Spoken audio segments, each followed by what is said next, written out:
नमस्कार भावांनो, बैलगाडा क्षेत्रातील प्रसिद्ध नामवंत बैलगाडा मालक कमी वेळेतच कमी वयातच या बैलगाडा क्षेत्रावर आपल्या नावाचा ठसा उमटवणारे स्वर्गीय रणजित निंबाळकर सर.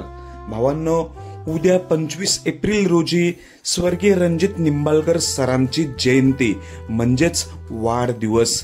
गेल्या वर्षी 2024 मध्ये मोठ्या थाटामाटात हा वाढदिवस साजरा केला होता. सर्व बैलगाडा प्रेमींनी, जेवढे महाराष्ट्रातील बैलगाडा प्रेमी आहेत, रणजित सरांवर जेवढे प्रेम करणारे होते, सर्वांनी वाढदिवस हा शुभेच्छा देऊन साजरा केला होता. कोणी केक कापून केला होता. तर भावांनो, मी तुम्हाला हे व्हिडिओ बनवण्याचं कारण म्हणजे स्वर्गीय रणजित निंबाळकर सरांचा बैलगाडा क्षेत्रातील काळीच नंदी म्हणजे सर्जा, पंचम हिंद केसरी सर्जा आज मौजे जिंती फलटण मैदानात पळताना दिसणार आहे. तर तुम्हाला मी सांगू इच्छिते की आज आपला सर्जा स्वर्गीय रणजित निंबाळकर सर यांच्या नावाने पळणार आहे.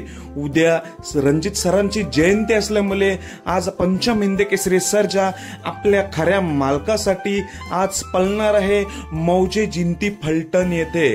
खूप भारी वाटते. बरं 3-4 महिन्यापासून सरांच्या नावावर आपल्याला सर्जा दिसत नाही. जेव्हा पैलवान अभिजित भैया पवार फलटण यांनी ही खरेदी केली होती तेव्हापासून त्यांच्याच नावे पळते.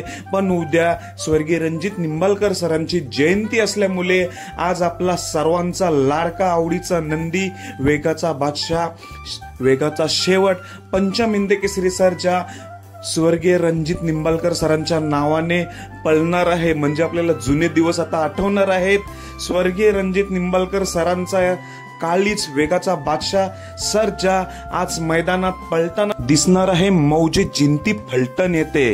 आज खरा आपला सर्जा, जुने मालक स्वर्गीय रणजित निंबाळकर सर यांच्या नावासाठी पळणार आहे. किती ऊर भरून येतोय. आज हे ऐकून सर्वांना, जेवढे रणजित निंबाळकर सर प्रेमी आहेत त्यांना नक्कीच भारी वाटेल. आजचं जे मैदान आहे, खरं तर हे जिंतीच्या मैदानात सर्जा आपला स्वर्गीय रणजित निंबाळकर सरांसाठी पळणार आहे. भावांनो, व्हिडिओ कशी वाटली? लाईक करा, चॅनलला सबस्क्राईब करा. धन्यवाद.